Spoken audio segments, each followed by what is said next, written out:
Spikkaw ir-reazzjonijiet pożittivi għar-rispons tal-Prim Ministru Robert Abela għar-rapport tal-inkjesta pubblika dwar il-qtil ta' Daphne Caruana Galizia. L-editorjal tal-Malta Today faħar lill-Prim Ministru għal mod ta' kif irrisponda għal din l-inkjesta. Fil-fatt l-editorjal beda b'din is-sentenza. In fairness to the Prime Minister, Robert Abela managed to hit nearly all the right notes in his public reaction.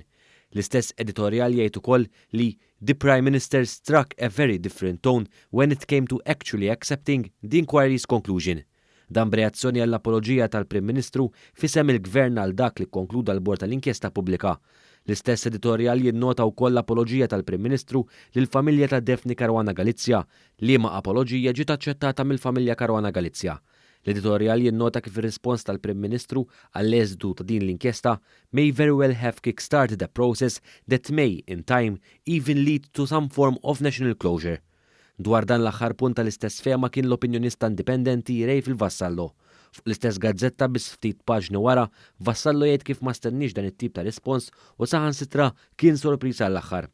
Fl-artiklu tiegħu Vassallo jistqar kif il-Prim Ministru ammetta bla tlaqliq in-nuqqasijiet li ħarġu mir-rapport tal-inkjesta u bekk għall-ewwel darba l-pajjiż jista' jara ċans li din il-ferita tingħalaq.